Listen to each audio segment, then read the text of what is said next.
apresentação. Tá, é. Eu falo que nada que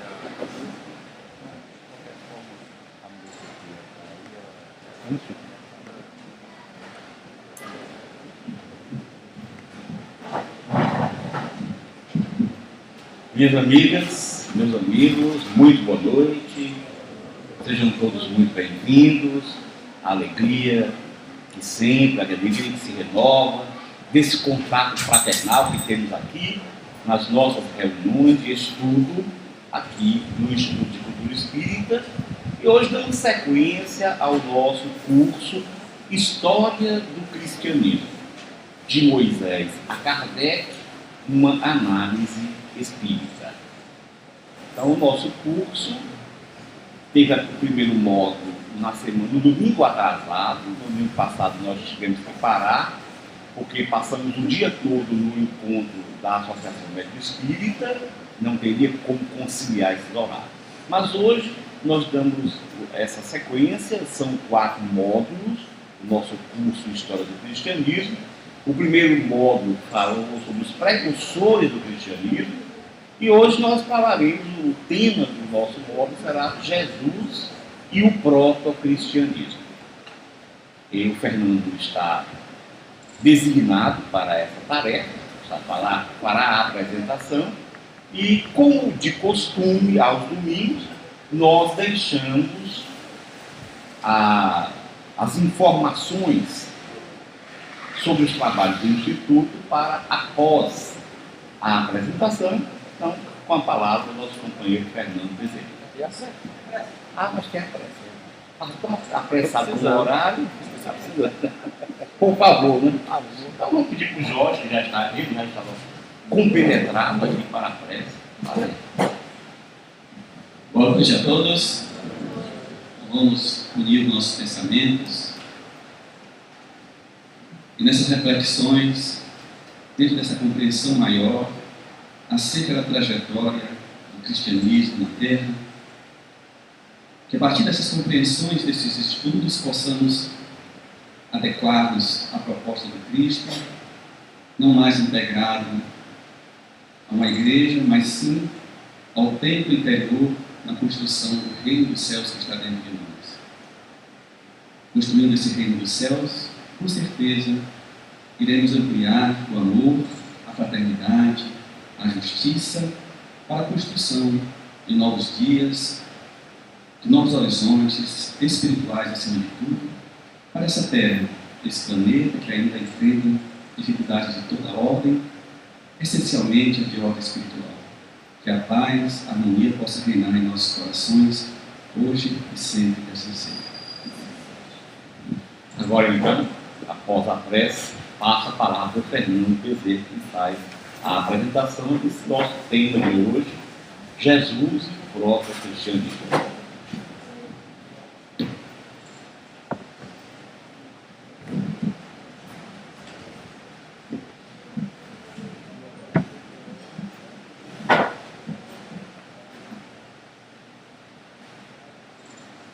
Boa noite a todos. Em primeiro lugar, eu queria pedir desculpa a todos vocês pelo meu atraso. Eu que vivo aqui falando, vamos chegar às 18 horas para a gente começar cedo, mas por um motivo de força maior, eu acabei me atrasando, saí tarde de casa mesmo, em função dessa preparação, e gostaria que os amigos não arrefecessem esse compromisso de nós chegarmos às 18 horas. A falha realmente foi minha, peço desculpa a todos vocês. E peço agora a Jesus, aos espíritos amigos, presença amiga, nesse curso de História do Cristianismo, onde nós buscamos trazer um pouco da história desse personagem, desse grande personagem da humanidade que foi Jesus.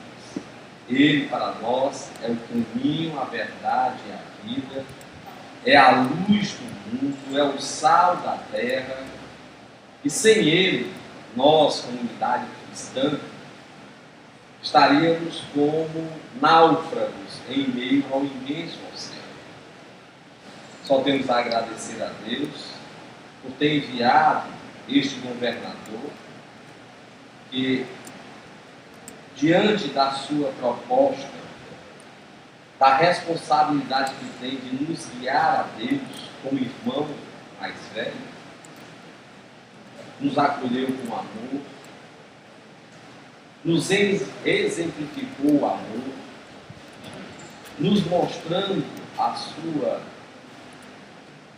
divindade, divindade essa por ser já seguidor das leis divinas, e tendo o Pai na sua intimidade, então a gente só tem a agradecer a Ele e em especial a Deus, que é o nosso Pai.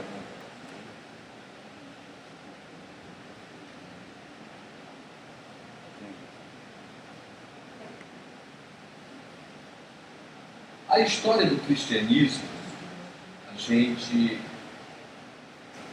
durante todo esse tempo em que a humanidade vem discutindo, vem falando, vem asseverando, colocando Jesus em uma situação diferenciada de todos aqueles que passaram, como a gente vai ver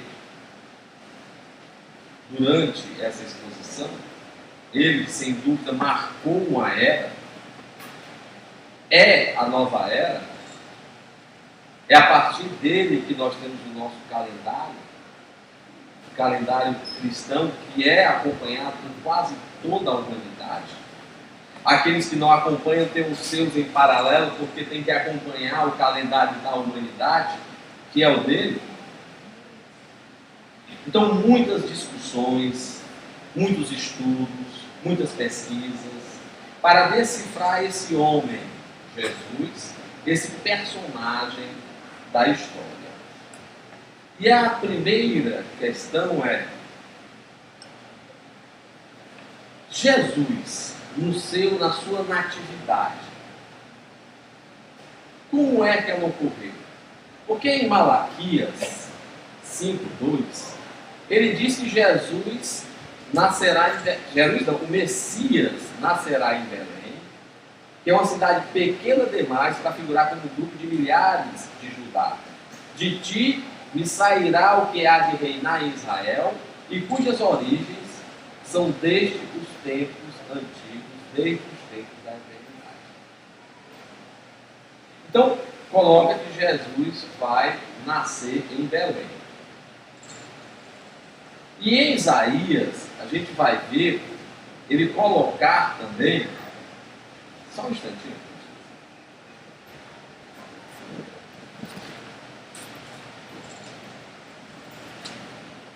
Em Isaías, ele vai colocar que, pois o Senhor, o mesmo Senhor, nos dará esse sinal: uma virgem conceberá e dará à luz um filho, e o seu nome será Emanuel. Emanuel quer dizer Messias, Salvador.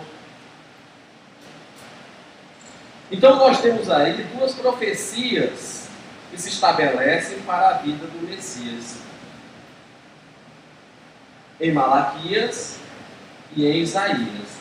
Mas Mateus coloca em o seu Evangelho, o Evangelho segundo Mateus, capítulo 5, versículo 17 a 18, que Jesus disse: não penseis que vim destruir a lei ou os profetas, mas não vim para destruí-los, mas para dar-lhes cumprimento. Porque em verdade digo que o céu e a terra não passarão até que não se cumpra tudo que está na lei, até o último J e o último ponto. Bom, por que é que eu estou colocando essas reflexões? Porque foi-se criado toda uma história e cultivada pelo movimento cristão de então, e isso é colocado até hoje, que Jesus nascera em Belém e que o seu nascimento ia ser diferente, especial.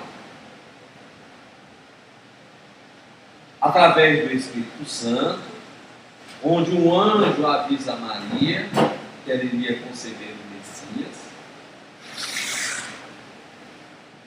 E toda essa história, ao longo dos últimos anos, podemos dizer dos últimos 2 séculos, vem sendo estudado e pesquisado e mostrado que o homem chamado Jesus, que não veio para destruir as leis, nem os profetas, as leis divinas, ao qual todos nós estamos inseridos, e os profetas do passado, pelo respeito que Jesus tem pelos seus antepassados, pelos profetas.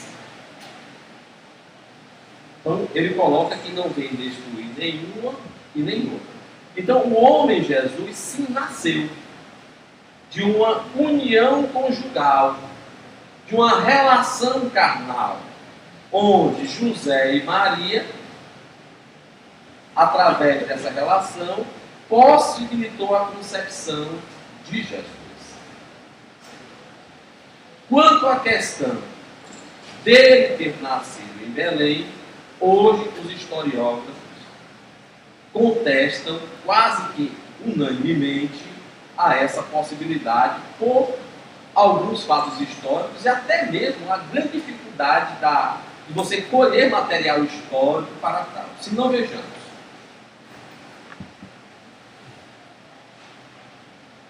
Ernest Renan, que é o homem que escreveu esse livro, A Vida de Jesus, um francês, filósofo, ex-seminarista, que, discordando da escolástica, na época que estava no seminário, e dos dogmas estabelecidos, da exegese feita da Bíblia, acabou saindo do seminário e seguindo a sua trajetória de historiador, de filósofo, de pesquisador.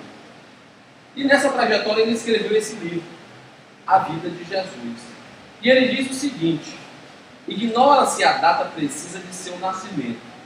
Ele ocorreu sob o reino de Augusto, provavelmente por volta do ano 750 de Roma, ou seja, alguns anos antes do ano 1 da era que todos os povos civilizados datam como dia oficial do seu nascimento, ou seja, do nascimento de Jesus. E ele continua.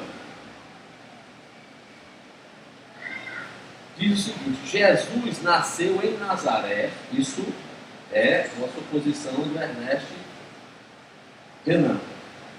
Pequena cidade da Galileia, que antes desse importante acontecimento não teve nenhuma celebridade. Durante toda a sua vida foi conhecido pelo nome de Nazareno. E só após entramos por um atalho bem complicado e que seremos capazes de entender o porquê da lenda que diz ter ele nascido em Belém. Ora, todas as profecias diziam que o Messias teria que nascer em Belém. É esse atalho complicado que ele coloca. Todas as profecias diziam que Jesus viria nascer em Belém, nasceria de uma virgem, como a gente vê em Malaquias e também em Isaías. E ainda continua, dentro dos fatos históricos, falando acerca dessa natividade de Jesus. O recenseamento, efetuado por Quirino, ao qual a lenda relaciona a viagem a Belém, data de pelo menos 10 anos além do ano em que, segundo Lucas, Jesus teria nascido. A inscrição pela qual tentava outrora estabelecer que Quirino fez 2 recenseamentos é reconhecida como falsa. Quirino, na época de Herodes, Antipas, e eles falam que esse recenseamento foi feito após a morte de Herodes. Então não poderia ser na época de Jesus. E querem colocar um recenseamento antes, ou seja, antes da morte de Herodes, que poderia estar ali correlacionado com esse nascimento de Jesus.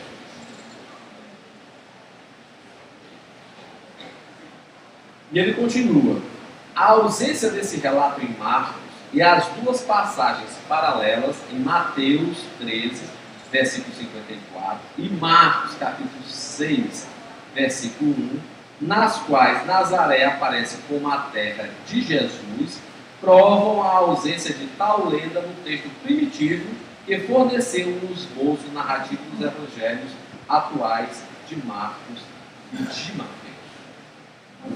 Então, essa questão histórica acerca do nascimento, antes de eu chegar no homem, eu quis fazer esse paralelo, para a gente poder entender que Jesus, na sua narrativa de que não vinha destruir nem a lei nem os profetas, ele mostrava que ele estava vivendo a sua época como todos aqueles que ali estavam vivendo.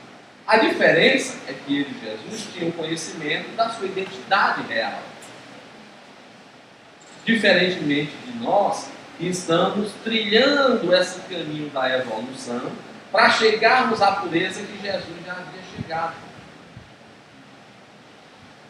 Ele já sabia quem ele era, quem ele verdadeiramente é. Então ele coloca isso categoricamente e veio até nós para viver entre nós como aquele povo daquela época. Logicamente, na sua posição de espírito puro.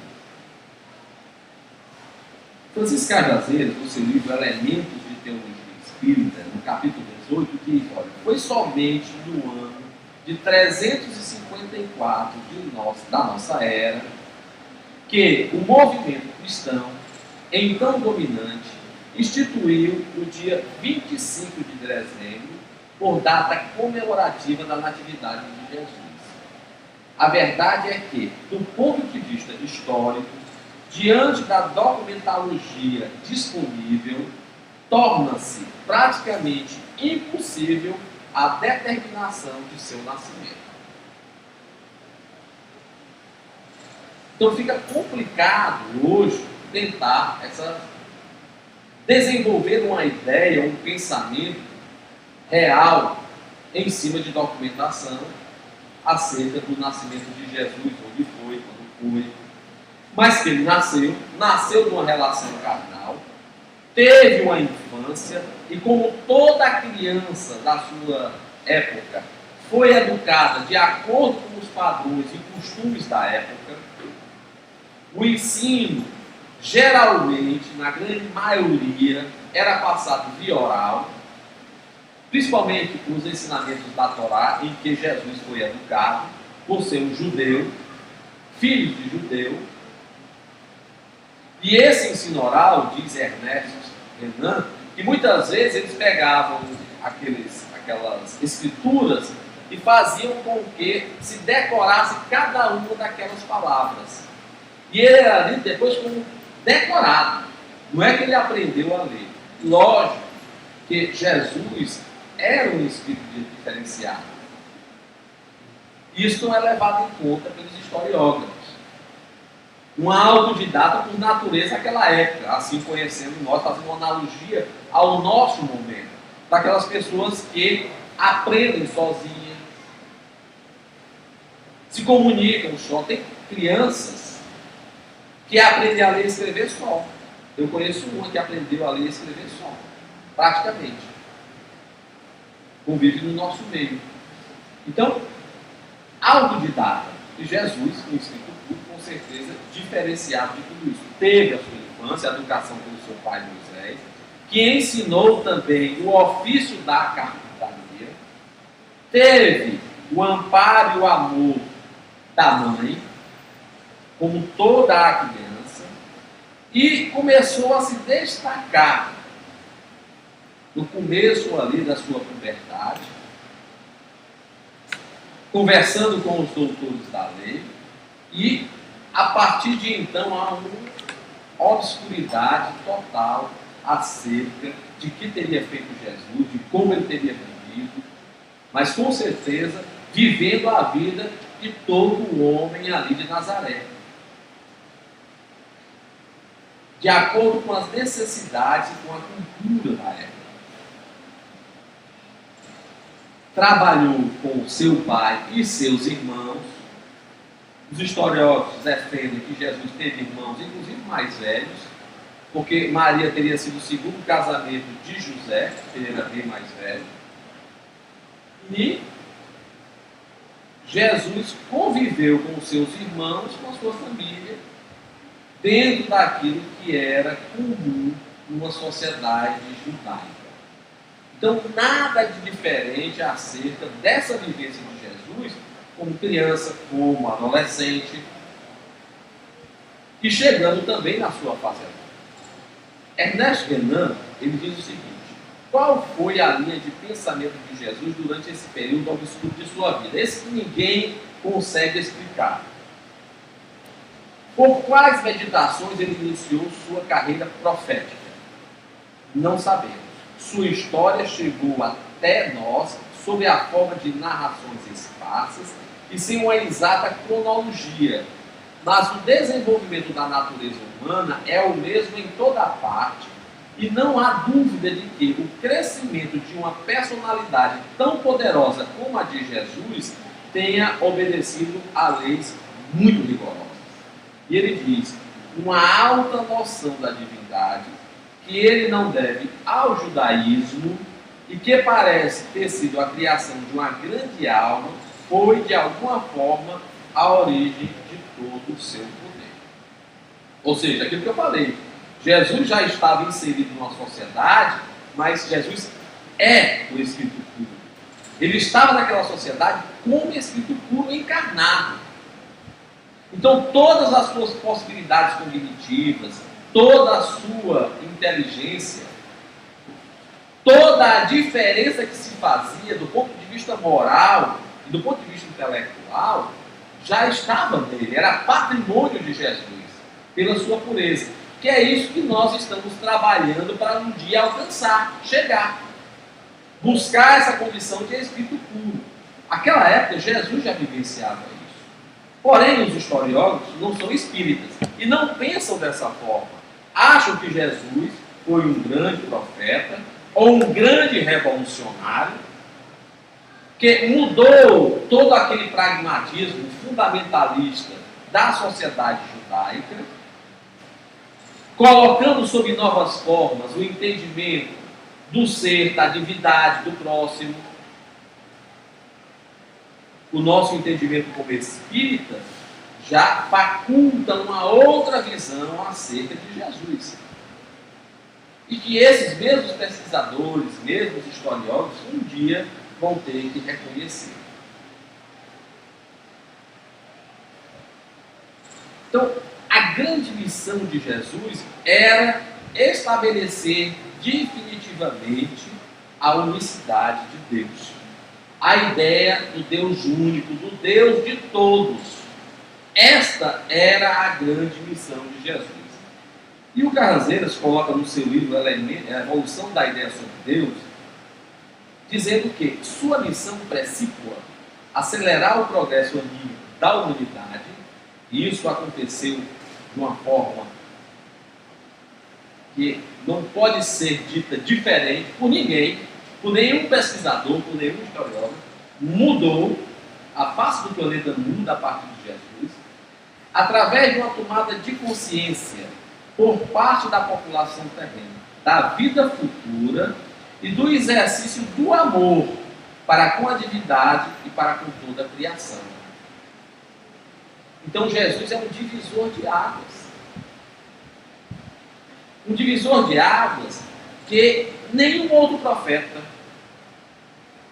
nenhum outro, modifica a face de um planeta como Jesus fez. E a sua grande missão era essa: mostrar o Deus de amor, o Deus único, o Deus todo-poderoso. E ele o fez com maestria. Então, continua o Carraseiras, vem ele modificar radicalmente o perfil que se delineava a respeito da inteligência suprema. Aquela resposta dos Espíritos que está aí no livro dos Espíritos na primeira questão. O que é Deus? A inteligência suprema, causa primária de todas as coisas. Então Jesus muda todo esse panorama. E o Deus que era de uma casta, de uma sociedade, de uma nação, passa a ser o Deus de todos, dos pagãos, dos hereges. E foi aí que toda a ira dos sacerdotes, dos fariseus, contra Jesus. Porque essa ideia do Messias Salvador, do Messias guerreiro, que iria descer e libertar o povo judeu do jugo romano ou de qualquer outra nação e dominar todo o planeta, essa ideia Jesus quebra com a Boa Nova. Porque ele estabelece esse vínculo da divindade com todos, com a criação. E o vínculo de amor, de misericórdia. Ora, que Deus guerreiro é esse, ou que Messias guerreiro é esse, que desce e estabelece o perdão das ofensas? Se alguém te bater na face direita, dá também à esquerda. Se te roubar a capa, dá também a túnica. Então, que Messias guerreiro é esse? E ele estabelece, pela pacificação, pelo amor, uma nova conjuntura social. E que foi assimilado por muitos judeus da época. E outros não judeus. Estabelecendo assim a sua grande missão. Olha só o que diz Ernesto Renan no livro A Vida de Jesus. Jesus, olha como essa colocação dele é magnífica. Jesus não tem visões. Deus não lhe fala como a alguém fora dele. Deus está nele. Ele se sente com Deus e tira do seu coração o que ele diz de seu Pai. Ele vive no seio de Deus por uma comunicação constante. Ele não o vê, mas o escuta, sem a necessidade de raio ou sarça ardente como Moisés, de tempestade reveladora como Jó, ou de oráculo, como os velhos sábios gregos de gênio familiar, como Sócrates, ou de anjo Gabriel, como Maomé. Então ele não precisa de nada disso. Essa comunicação com Deus, essa interação de Jesus com Deus, ela já era estabelecida por si só. Quando ele diz que eu e o Pai somos um, e que interpretaram, ou seja, Jesus é Pai e é Filho, e ainda tem a história do Espírito Santo, formando aí a Trindade, quando ele diz eu e o Pai somos um, é por essa relação, por essa ligação, por viver as leis divinas inteiramente, por entender e viver as leis divinas. E não porque ele fosse Deus. Ele nunca se colocou como Deus. Jesus se coloca sempre como filho. Meu Pai, que é o teu Pai, nosso Pai que está nos céus. Ele sempre individualiza Deus como sendo o Pai maior. Ele nunca se colocou. Essa passagem que foi deturpada para colocar Jesus como Deus já é abolida por praticamente todos os historiógrafos, pesquisadores e teólogos sérios. Então não é mais aceita essa colocação, essa divinização de Deus, essa antropomorfização de Deus na Terra. Só que seria uma antropomorfização diferente, porque Jesus é diferente. Não é esse Deus colérico, esse Deus irracível, como é colocado por alguns. Não. Deus é amor. Foi isso que Jesus testemunhou. Quem antropomorfiza Deus são as religiões, e não Jesus. Jesus nunca colocou isso, em nenhum momento. E ele continua. A imaginação ou a alucinação de Santa Teresa, por exemplo, não existe por acaso. A embriaguez do sufi, que se proclama idêntico a Deus, também é completamente diferente. Jesus não declara em momento algum que ele seja Deus. Ele se diz em relação direta com Deus e se diz filho de Deus. A mais alta consciência de Deus existente no seio da humanidade foi a de Jesus. Então isso fica muito bem colocado, muito bem entendido por todos nós. Então a missão de Jesus era essa: estabelecer a unicidade de Deus. E ele fez, mostrando Deus como é: um Deus Pai, um Deus Amor, um Deus de todos, de justos e de injustos, de bons e de maus.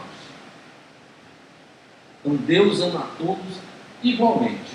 Há aquele que segue as suas leis, há aquele que despreza as suas leis.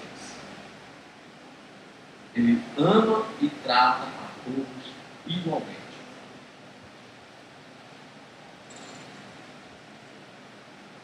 Jesus liberta as consciências na sua missão, porque ele quebra um paradigma muito grande, porque a Torá acabava estabelecendo várias formatações dogmáticas e que foi assumido do ponto de vista cultural e comportamental pelo povo judeu. E Jesus vem e quebra esses paradigmas. Não lava as mãos, trabalha aos sábados. Você vai curar o sábado? Não tem problema. Qual a diferença de curar aos sábados e curar ao domingo, que é o primeiro dia da semana? Então ele vai libertando as consciências e acaba formatando, revolucionando todas as outras religiões. Então Jesus, ele parte de uma primícia, e lógico, os seus familiares e algumas pessoas achavam que ele era completamente louco, porque para agir dessa forma, aquela época, em um povo extremamente primitivo, bruto, era quase suicídio, era pedir para morrer. Mas ele quebra esse paradigma. E isso impregna a todos aqueles seus seguidores, apóstolos e seguidores. Que a partir daí, depois da sua morte, tiveram a coragem também de continuar quebrando esses paradigmas, e quase todos eles, praticamente todos, foram assassinados, como Jesus. Declara o reino do céu como morada,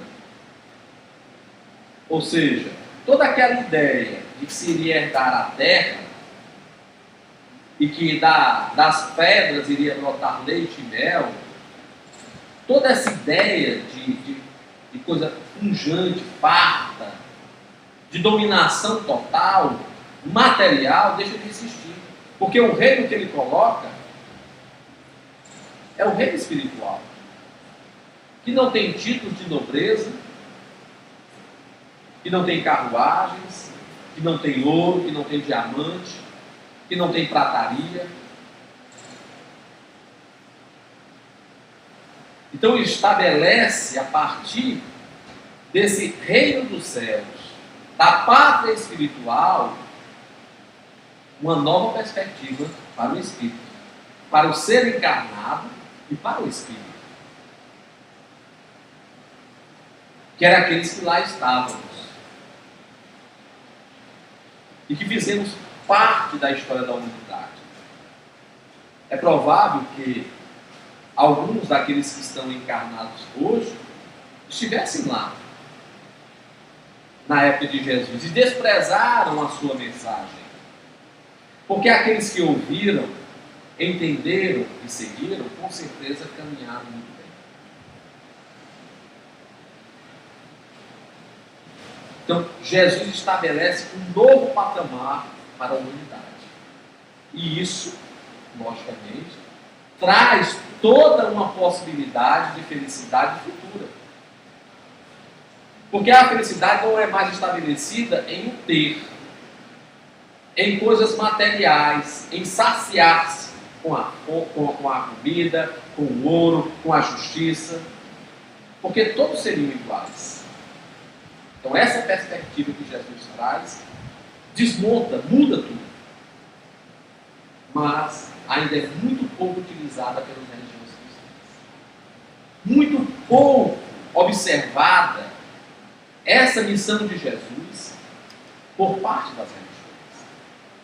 Porque criaram um inferno sem redenção. E aí a coisa complica. E Jesus vem nos falar da casa de Deus. E a casa de Deus nunca vai estar em chamas. Nunca vai estar. São várias passagens de Jesus que estabelecem o amor incondicional de Deus, a sua justiça, a sua bondade infinita. Muitas. Então, as religiões perderam muito, mas ainda tem tempo e vão conseguir restabelecer toda essa mensagem de Jesus. Eu acredito até que já estão começando. E ele dá testemunho desse amor de Deus que eu venho falando, porque vivenciou. Eu sempre digo que a força da mensagem de Jesus foi que tudo que ele disse, ele vivenciou. Tudo. Então ele tinha autoridade moral. Ele falava e vivia. Em nenhum momento ele quebrou as regras que ele criou. Nenhum momento. E assim deveríamos nós seguir Jesus. Vivenciando o seu evangelho da forma como ele nos ensina, vivenciando o amor que ele ensinou, para que a gente possa também receber de Deus tudo isso que foi prometido por Jesus. É a partir de nós que nós estabeleceremos essa felicidade e essa morada futura que nos aguarda. E o Espiritismo explica isso de uma forma sem igual. Sem igual, com tranquilidade, com esclarecimento, com consolo, porque não tem nenhum de nós que não tenha tido algumas dificuldades na vida, equivocados, por isso que estamos no mundo de provas e expiações, e equívocos gravíssimos no passado, mas estamos seguindo e temos a certeza da felicidade.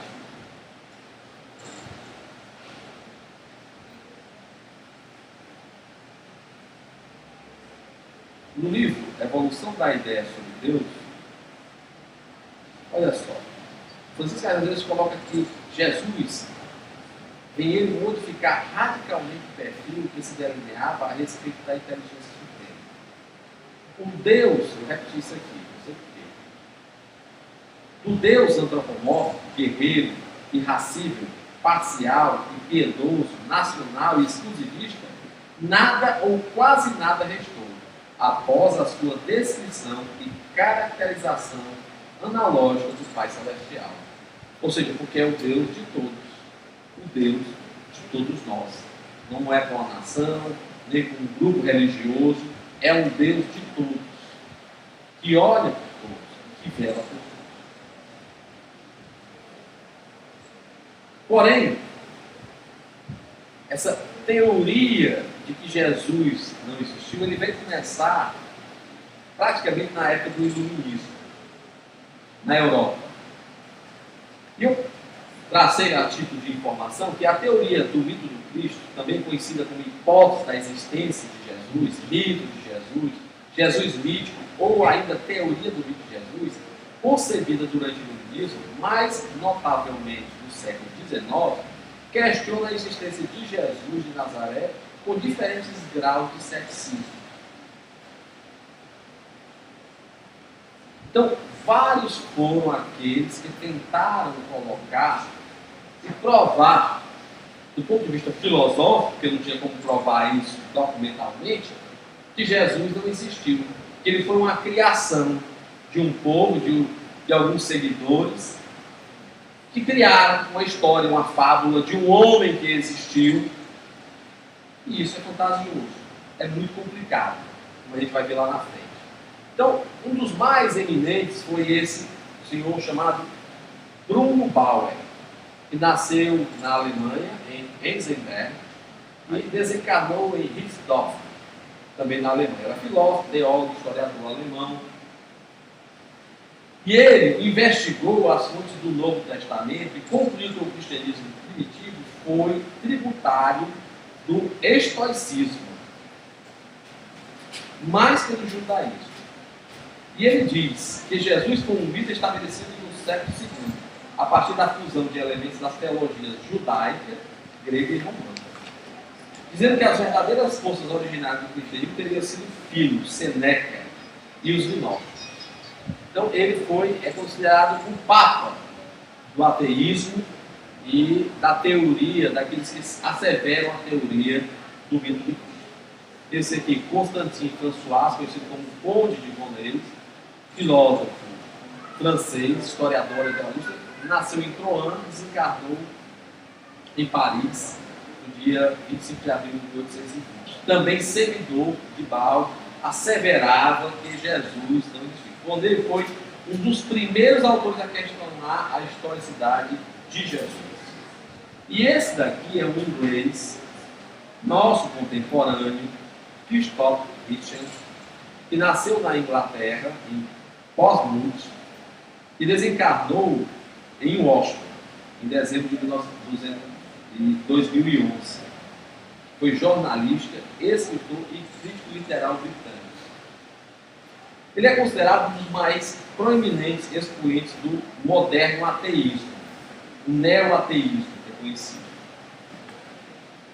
O seu livro, God is Not Great, Deus não é grande, como as religiões envenenam tudo, publicado em 2007, vem falar que de toda esse mito que foi criado do Jesus Deus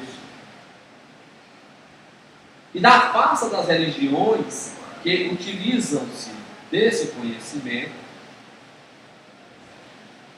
dessa possibilidade de manobrar as massas, como sendo uma das piores coisas da humanidade. Aí se refere às guerras, às atrocidades e tudo mais. Que antes das religiões, como a gente conhece, formatadas, já existiam em maior número. Em maior número. Ele tem um irmão que também era ateu, Peter Richens. E o Peter Richens escreveu um livro para combater esse livro do irmão. O Peter Richens ainda é vivo, que é o livro The Rage Against God, A Raiva contra Deus. E ele vai rebatendo cada uma das colocações do seu irmão, que desencarnou, e deve ter concluído que a morte não existe, que existe um outro lado, e que deve ter sido muito difícil a sua chegada no mundo espiritual.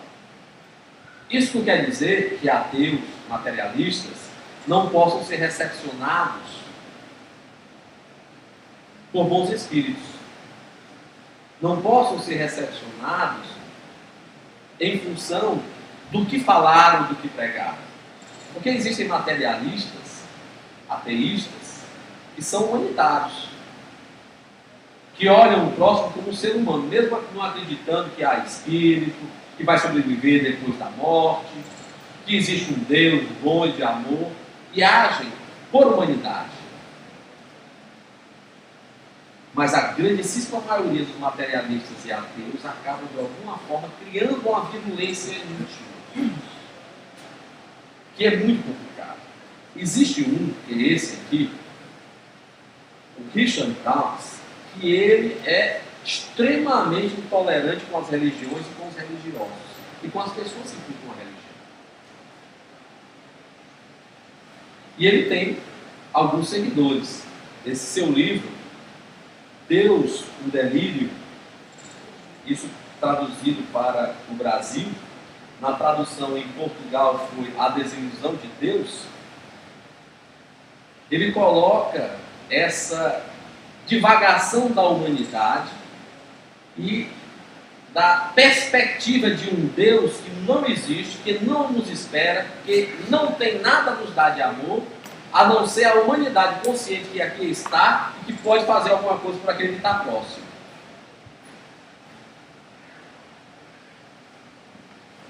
Ele já escreveu vários livros científicos, ele, que é britânico, professor, etólogo, biólogo evolutivo, ele é realmente cruento com as religiões e com os religiosos. E aí ele pergunta, existia uma época em que a religião tradicional, o cristianismo, que de perseguido, a gente vai ver lá mais na frente, passa a ser perseguidor. Quantos cientistas, livres pensadores não foram perseguidos e levados a atrocidades e desencarnaram com um ódio profundo das religiões? Esses espíritos vão ter que reencarnar, mesmo com compromissos assumidos, com a ciência, em tentar buscar esse pensamento, porque vivenciar o mundo espiritual, não tem como dizer que não vivenciou, mas o esquecimento do passado, para que ele possa agir de acordo com as suas necessidades e possibilidades para aquela encarnação, quando se depara, alguns séculos depois, que as coisas continuam mais ou menos a mesma, só não vão mais queimá-lo, não queimam com um fogo das madeiras, da brasa, mas com o fogo da língua, da condenação, do sectarismo. E percebem isso, vem à volta, isso é uma teoria, toda essa ira, todo esse ódio da sua desencarnação e da sua relação conflitiva com a religião. Se tivesse estudado o Espiritismo, ele entenderia isso, que as duas podem caminhar juntas.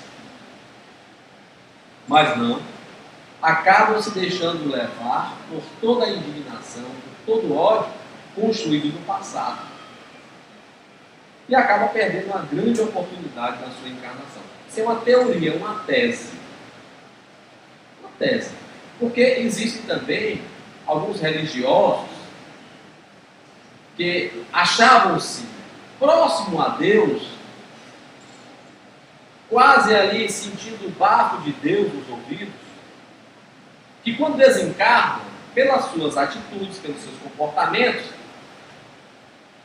não conseguiram encontrar Deus. Encontraram um inferno gelado, complicado. E aí, tudo aquilo que foi criado em perspectiva acaba desmoronando. E quando reencarnam, acabam trazendo também da sua consciência, deixando sair daquele calabouço, essa experiência no mundo espiritual. E aí, de seguidor ontem, a perseguidor hoje das religiões. Isso é uma teoria minha, divagação. E aí, alguns defendem que esse mito de Jesus, porque há algumas comparações que fazem a Horus, Mitra, Hades, Buda. Horus teria vivido há 3.000 anos antes de Cristo. Um deus egípcio do céu, do sol e da lua. Nasceu de Isis de forma milagrosa, olha a coincidência, sem envolvimento sexual. Seu nascimento é comemorado no dia 25 de dezembro. Ressuscitou um homem de nome Eu-Azar-Uz. Lutou durante 40 dias no deserto contra as tentações de Sete. Olha as coincidências que eles colocam. Batizado com água por Anup, representado por uma cruz. A Trindade, Atum, Horus, o Filho, e Ra, comparado ao Espírito Santo. Horus, o Pai, Horus, o Filho. e Ra, que é comparado ao Espírito Santo. Mitra, originalmente um deus persa, mas foi adotado pelos romanos e convertido em deus Sol. Seu nascimento é comemorado dia 25 de dezembro. Olha de novo a coincidência. Nasceu de forma milagrosa, sem envolvimento espiritual. Isso no século I a.C., hein?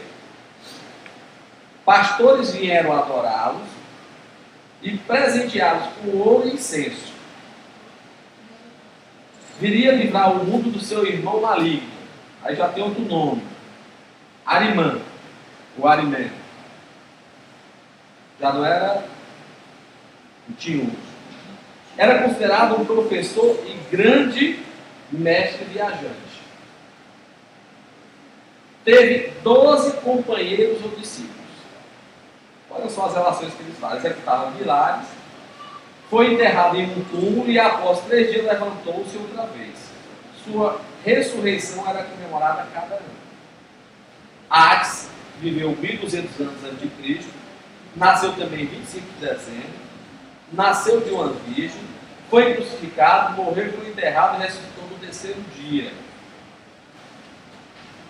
Essas coincidências, pegadas da história, é que fazem que muitos desses que dizem que Jesus foi um mito, possa não ter existido. Mas a gente vai ver lá na frente que essa hipótese é complicada. Buda, que nasceu no século V a.C., sua missão de salvador do mundo foi profetizada quando ele ainda era um bebê. Por volta dos 30 anos, olha a coincidência, inicia a sua vida espiritual. Foi impiedosamente tentado pelas forças do mal, enquanto jejuava. Caminhou sobre as águas. Ensinava por meio de parábolas, como Jesus fazia. Inclusive tem uma sobre o filho pródigo. A partir de um pão, alimentou 500 discípulos. Jesus foi 5.000. E ainda sobrou jatacá, que eu não procurei, não sabia o que era, jatacá. Transfigurou-se em frente aos discípulos, olha lá o Monte Tabor, com luz saindo do seu corpo. Após a sua morte, ressuscitou. Apenas na tradução chinesa é que ele ressuscita. Nas outras traduções, não. Então, olha só. Essas divagações que levam a coincidências eram histórias que eram passadas e a história construída ao longo do tempo no Oriente, ela, para dignificar aquela personalidade, eram muito parecidas, eram muito próximas. Isso é reconhecido pelos historiadores. O Martin Barete, que é o editor deste livro, Vida de Jesus, no prefácio do livro, ele diz o seguinte, olha só. Foi na Palestina, há quase 2.000 anos, nos tempos de Herodes, Pilatos e Caifás, nesse pequeno país politicamente dominado, um homem, aos 30 anos, sai de sua aldeia e pelos campos e cidades começa a anunciar ao mundo uma nova mensagem de amor, fé e liberdade. 20 séculos se passaram e hoje ele é a figura central da história da humanidade. Nosso tempo é contado a partir da data do seu nascimento. Influenciou e influencia todas as áreas do conhecimento humano. Fundou uma religião planetária que leva o seu nome, o cristianismo. Ele fala nesse fundar, mas a pregação de Jesus, a mensagem de Jesus funda, sem dúvida nenhuma, uma nova religião. Que é estar com Deus, ligar-se a Deus. É o personagem histórico sobre o qual mais se escreveram livros, compuseram músicas e pintaram quadros. Então, como é que um homem que consegue mudar a face de um planeta, estabelecer um calendário a partir do seu nascimento, modificar o sentimento íntimo de pessoas que iam às arenas sendo devoradas pelos leões, iam cantando, louvando um homem que estabeleceu o amor de uma forma vivenciada e que até hoje, é cultuado não só por cristãos, mas também por não cristãos, reverenciado. Como é que este homem pode ter sido um mito? Uma história que veio da cabeça de pessoas de um lugar insignificante. Porque a Palestina era um lugar insignificante, gente. Do ponto de vista histórico, era nada. Em um povo que não tinha uma cultura estabelecida, de uma forma que se pudesse evidenciar. Basta ver que os grandes nunca tentaram conquistar a Palestina. Os grandes conquistadores. Então, como é que um homem desse, a partir de um pequeno foco como esse, de pessoas extremamente humildes e com a educação extremamente precária, consegue ser todo esse foco de luz para a humanidade? Ser esse personagem histórico sobre o qual mais se escreveram livros, compuseram e fizeram quadros. Como? Não pode ser uma ideia da imaginação. Fica muito complicado isso. Entender dessa forma é muito difícil. Nem do ponto de vista filosófico é possível. Entender um homem que fez tudo isso, modificou tudo isso e nunca ter existido. É muito complicado.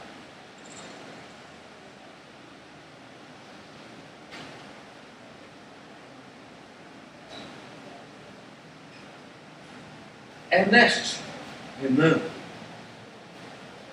falei muito dele, mas vou dizer quem ele é agora, nasceu em Tréquier e foi seminarista. Ele é um cara de ideias fabulosas, fantásticas. E eu pensei algumas para passar para vocês. Diz assim, uma escola onde os alunos mandassem seria uma escola triste. A luz, a moralidade e a arte serão sempre representadas na humanidade por um conjunto de mestres. Uma minoria que guarda a tradição do verdadeiro, do bem e do belo. E é o que Jesus era. Um grande mestre. Um grande educador da humanidade, que não tem dentro da pedagogia você dizer que alguém ensinou de uma forma tão eminente, tão eficiente como Jesus, utilizando-se de contos, de parábolas. Mas o exemplo do mestre é que justifica, logicamente, a sua eminência no fato de educar. E ele era, sim, esse grande mestre. E olha só, ele diz que a nação é composta pelos mortos que a fundaram e dos vivos que a mantêm. Por isso, o grande respeito que Jesus tinha pelos seus antepassados, independentemente da forma como viveram, de como foi estabelecida a formatação daqueles profetas na sua mensagem a partir da Torá. A Torá que dizia não matar, e os profetas matavam. Jesus não vai lá atrás e condena esses antepassados. Ele respeita, porque ele sabe que essa nação é composta pelos mortos que a fundaram e a dos vivos que a mantêm. Esse passado existe. Todo o conhecimento que nós temos hoje, que nós, com certeza, ajudamos a construir,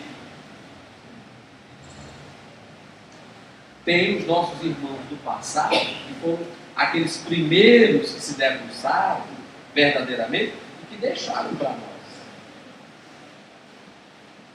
como forma de patrimônio da humanidade. E ele diz: os verdadeiros progressistas são os que partem de um profundo respeito ao passado. Sem isso fica complicado. Então esse era Ernest Renan, que diz o seguinte: os apóstolos são os apóstolos e seguidores de Jesus da primeira hora. Não foi Ernest Renan que disse isso, foi Ismael Armond.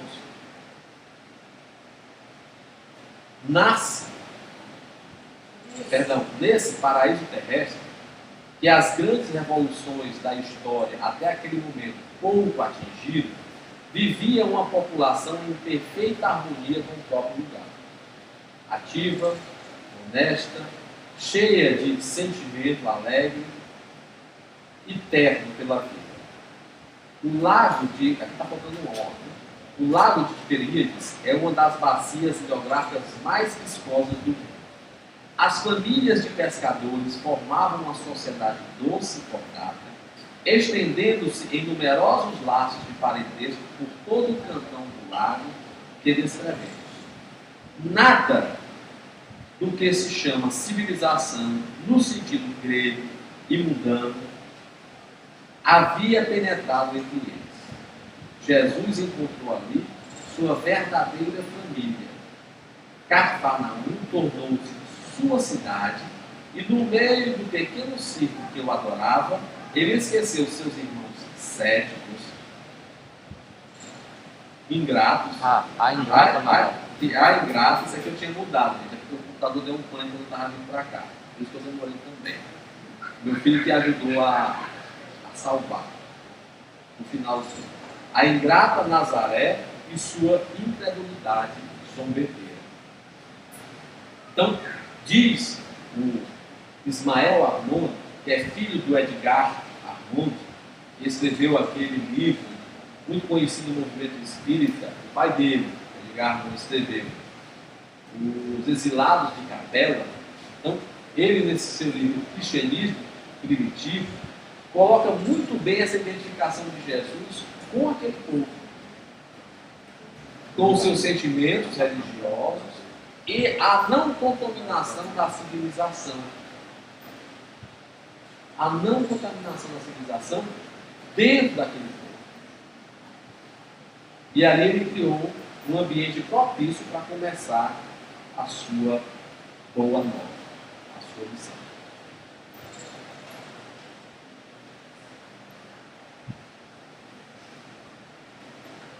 Ernest Renan diz o seguinte: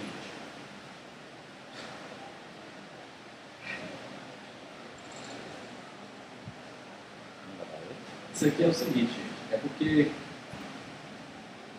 eu consertei e aí na formatação, quando deu problema, foi tudo para água abaixo. Então é aquilo que eu li para vocês, que está melhor, tem letra maior, tem mais bonito, né? Já foi anotado. Mas está aqui, é porque ele formatou, eu ajeitei e quando ele deu um pane, o computador deu um pane no final. E não é do Ismael Armond, é do Ernest Renan. Desculpem. Então vamos lá. Continuando.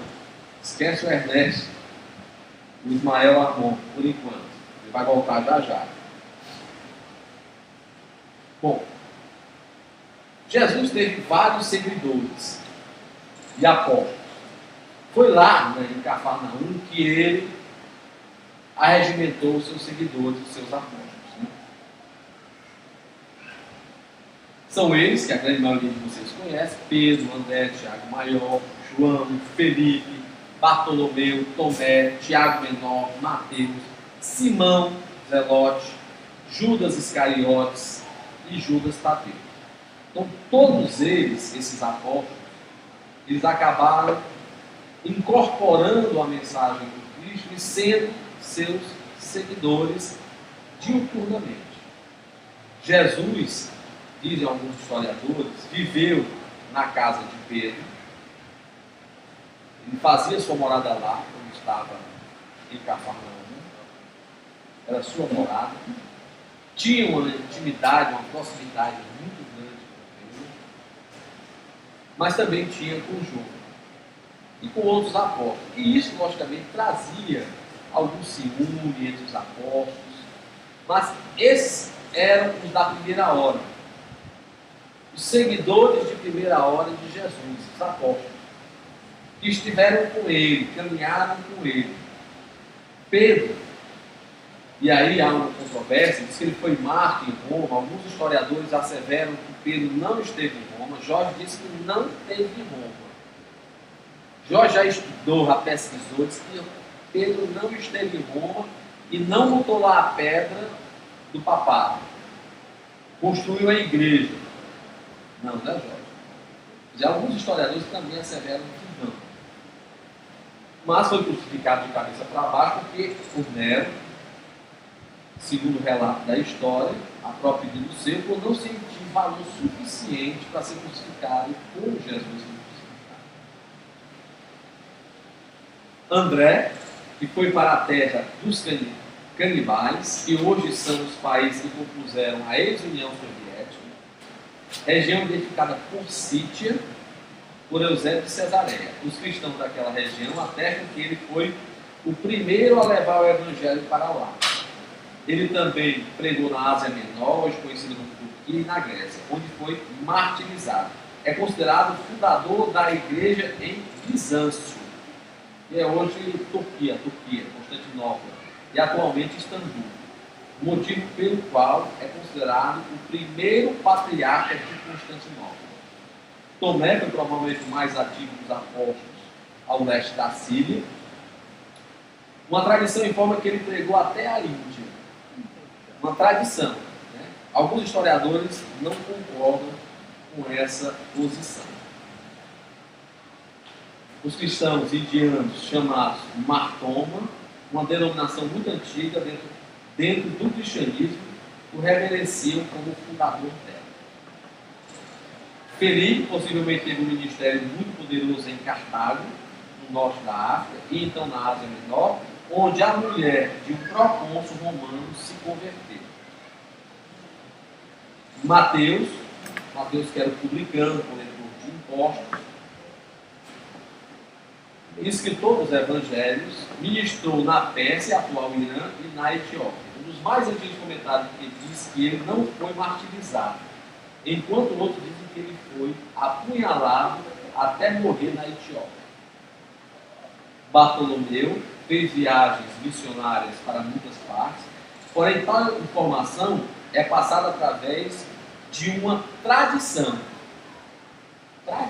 Isso não é confirmado do ponto de vista histórico. Ele teria ido à Índia com Tomé, voltou à Armênia e foi também à Etiópia e ao sul da Arábia. Teria sido esfolado vivo e depois decapitado pelo governador de Albanalofes, atual Derpente. Tiago, filho de Zebedeu, também chamado de Tiago Maior, foi um dos primeiros discípulos de Jesus. Foi decapitado em 44 depois de Cristo por Herodes.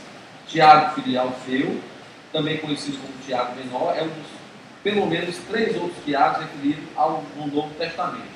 Existe alguma confusão sobre quem teria sido, e se ele teria sido também apedrejado.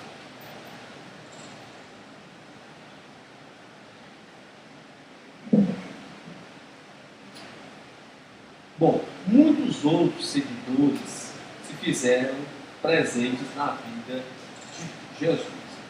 E as mulheres tiveram um papel também importante como seguidores de Jesus. Salomé, esposa de Zebedeu, pai de João e de Tiago Maior, foi, segundo Ernesto Renan, uma seguidora de Jesus, acompanhou em muitos momentos. Maria de Magdala, que é a das mais conhecidas seguidoras de Jesus. Maria Cleófas, tia de Jesus. Joana, mulher de Cusá, que era o intendente de Antipas. Felipe, de Betsaida. Natanael, filho de Ptolomeu. José Barsabá, apelidado de Justo. muitos outros que Ernesto Renan cita, eu citei esse daqui por ser os que ele dá uma importância maior e alguma consideração. Mas, diz Ernesto Renan, que Joana, mulher de Cusá, os intendentes de Antipas, e Susana e outras não famosas, o seguiam constantemente e o serviam. Algumas eram ricas e proporcionavam, com sua fortuna, meios para o jovem profeta viver sem exercer o ofício que ele desempenhara até então, porque ele era carpinteiro. Até ele começar o seu mercenário, ele era um carpinteiro e trabalhava para se manter, para manter a sua família, sua mãe, seus irmãos. Então, o papel da mulher, a partir de Jesus, também muda completamente. Completamente. Apesar de até hoje as igrejas cristãs não terem dado às mulheres um papel mais importante dentro da sua conjuntura. Jesus fez diferente. E eles fazem diferente de Jesus. Então, houve uma importância realmente muito grande das mulheres. E Jesus tinha uma afeição e um respeito muito grande por suas seguidoras.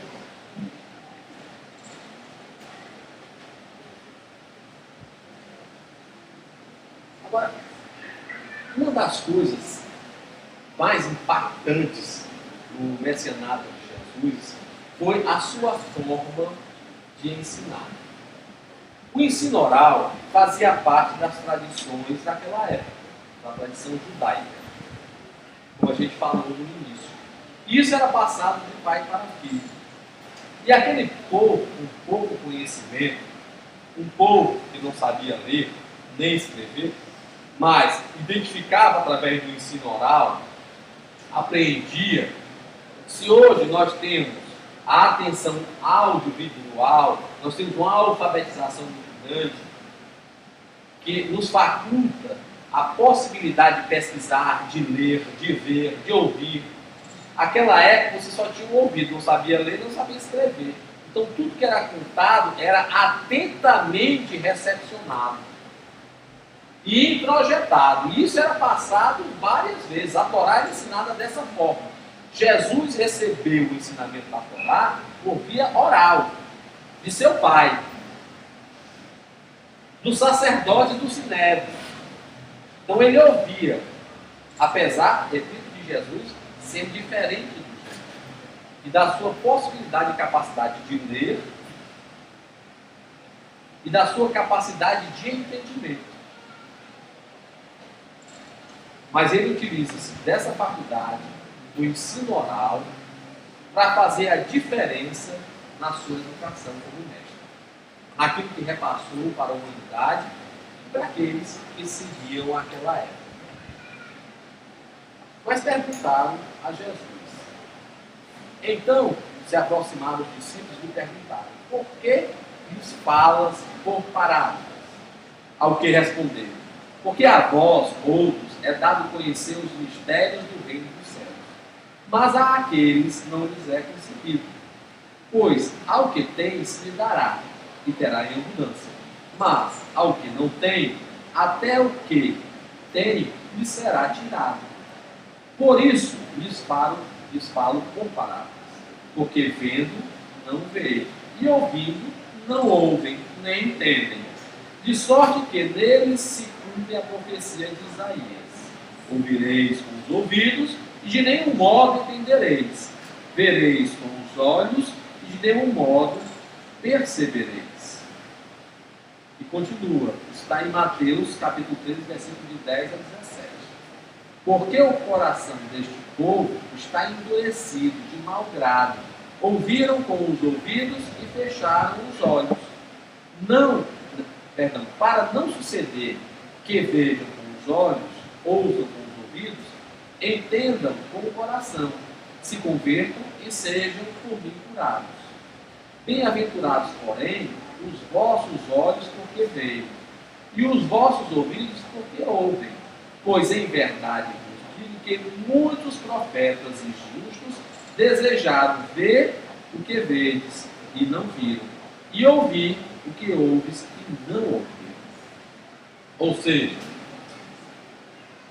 naquele momento, aquela época, era isso que o povo poderia receber, recepcionar. E Jesus transforma o reino dos céus como o reino da terra, o mundo. Ele materializava todos aqueles benefícios. Na parábola do festa de núpcias, onde o Senhor mandou matar o gado, trazer bebidas e convidar todo mundo para a festa e ninguém queria a festa. Estava todo mundo ocupado, que era o povo judeu. Um com seus negócios, outros indiferentes. E aí ele manda todo mundo, manda os seus servos ir buscar nas ruas, nas praças, quem quer que seja, pagando, para ir para a festa. Ou seja, ele materializa essa ideia de fartura, de felicidade. Ora, um povo naquela época que passava fome, que tinha grandes restrições. Você falar de um reino dos céus, onde há uma materialização da abundância, é uma coisa extraordinária. Então, ele ensinava dessa forma para quando chegasse o momento certo, essa cortina pudesse sair. E a gente acredita que o Espiritismo vem tirar essa cortina e explicar cada uma dessas passagens, por ser o Consolador prometido por Jesus. Mas naquela época era esse o seu ensino. Então ele falava às multidões utilizando-se da sua oratória, o magistério de Jesus. Esse magistério que foi muito, mas muito bem exercido por ele.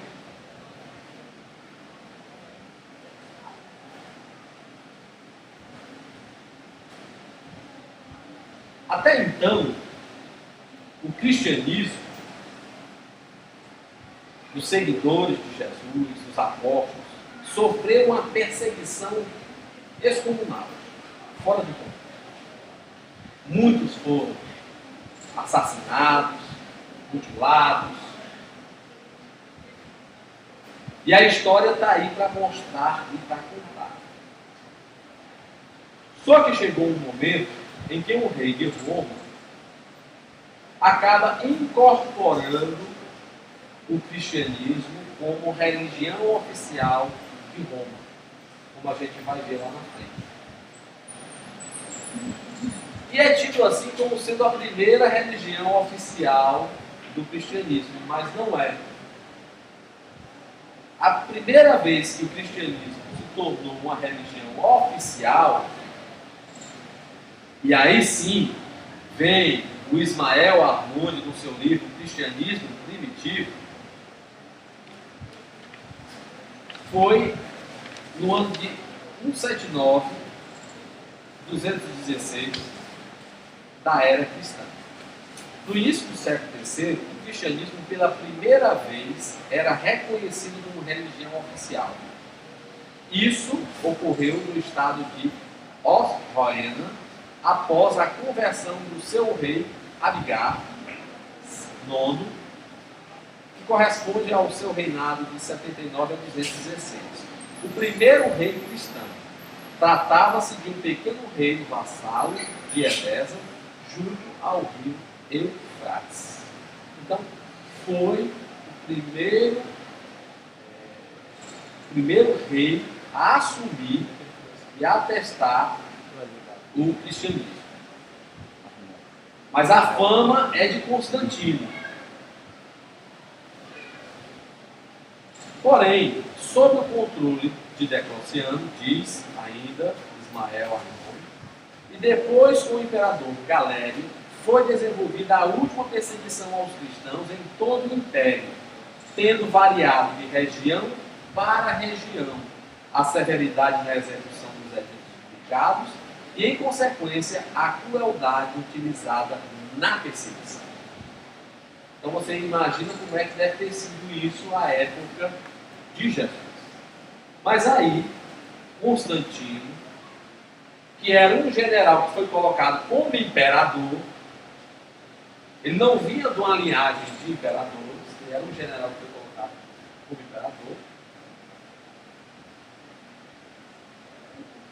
ele, considerando que o cristianismo já era a religião professada por um volume expressivo da população, Constantino difundiu a notícia de sua conversão através de uma história que virou lenda e resolveu legalizar tudo isso que foi corrigido e depois perdido na formatação. Legalizar a religião através de decreto, o chamado Edito de Milão no ano 303. Aquela história de que ele sonhou com a cruz e que foi para uma batalha empunhando essa cruz e ganhou. E ganhou a batalha, que era uma batalha difícil, muito difícil. E isso acabou virando lenda. E a partir daí, ele coloca a religião de Roma, através de um edito, como sendo a religião oficial. Só que alguns historiadores, e o próprio Ismael Armon, diz que Constantino nunca foi cristão. Na realidade, o que ele fez foi se aproveitar do cristianismo do ponto de vista político. Se aproveita do ponto de vista político, vendo a possibilidade de criar condições favoráveis a ele, porque já havia um número muito específico da população que cultuava o cristianismo. Olha só o que ele diz também. O cristianismo passou a sofrer a influência do paganismo a partir de então.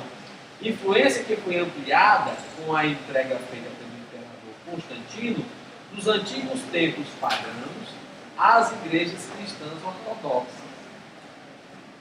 Ou seja, aquele cristianismo primitivo de Jesus, que já se esfacelou a partir dos apóstolos de Tiago, que era o líder, o chefe naquela época. Com isso, houve todo aquele atrito com Paulo, porque ele, para ter uma aceitação do povo judeu, ele quis colocar a circuncisão como sendo uma das iniciações do cristianismo. Começando aí a primeira interpolação, não. Nome, sincretismo, primeiro sincretismo religioso cristão, do cristianismo.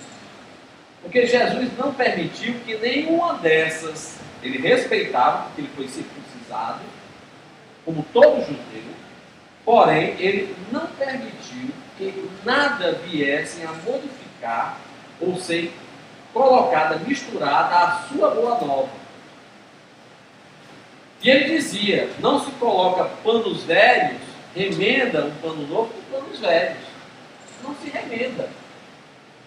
Eu não posso pegar algo que está lá atrás, velho, apodrecido, e colocar aqui nesse pano novo, para remendar essa vela, porque ela vai furar. Não se remenda. Mas a partir de Tiago, o que é que acontece? Tiago tenta incorporar essa ideia judaica, essa iniciação judaica, no cristianismo que nascia pós-Jesus. E Paulo não aceita, tem um confronto com Tiago, Pedro é o apaziguador. Inclusive nós temos esse filme de Paulo aqui, do Instituto de Cultura Espírita, para alocar, que fala inclusive desse confronto. E o Anthony Hopes, se eu não me engano, é o que faz Paulo, o ator que faz Paulo. Então começa a partir daí esse sincretismo judaico, grego, romano, que a gente vê até hoje no cristianismo, com os paramentos, com os sacerdotes, com os bispos, tudo que havia nas religiões pagãs de Roma, de Constantino.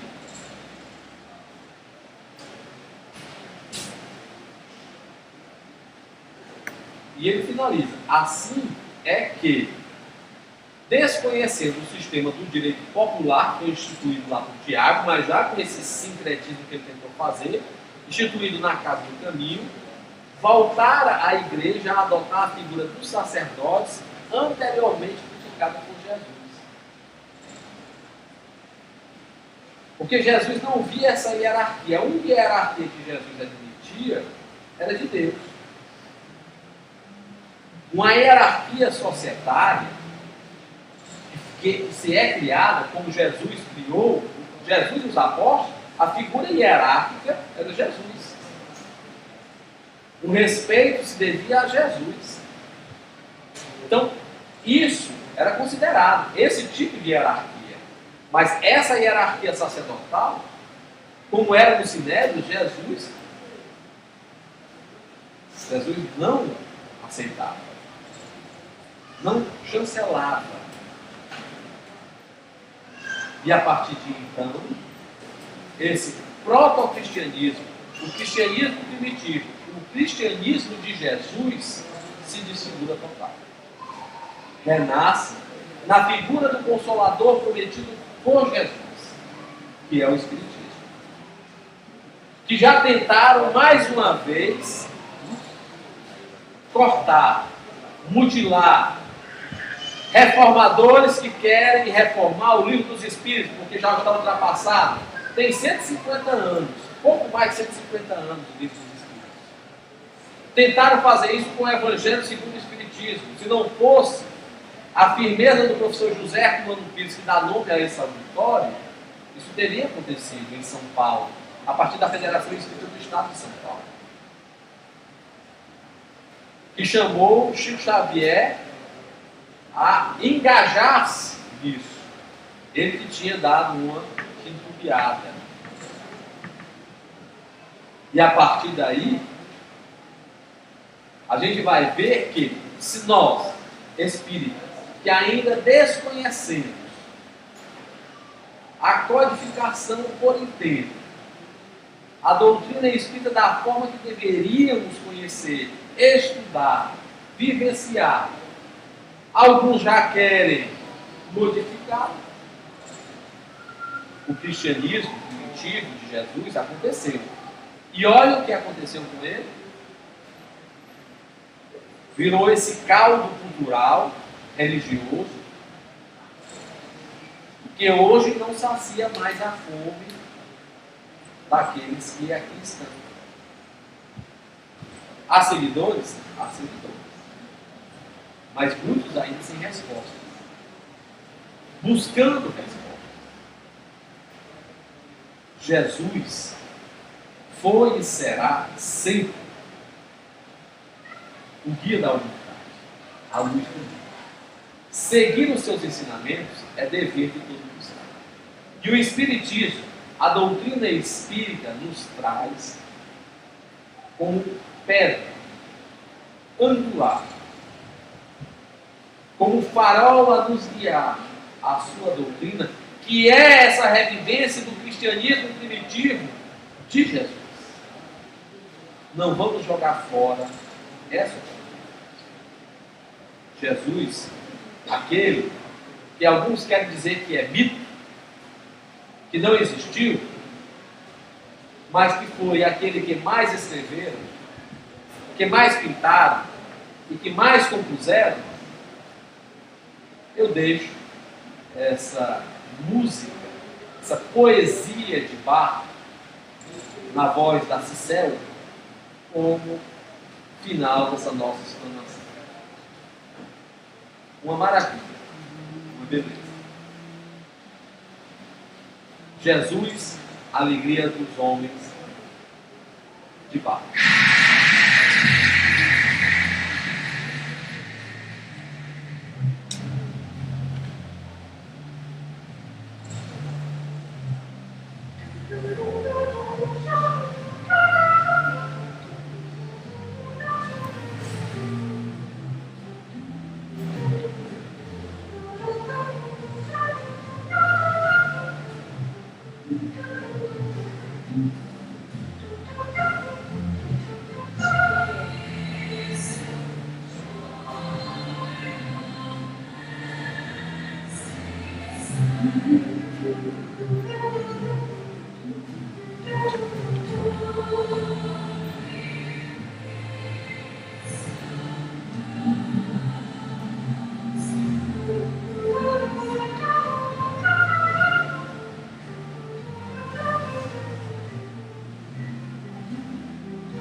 Tem a impressão que a Cicela tem mais 2 pulmões extras da paz a todos.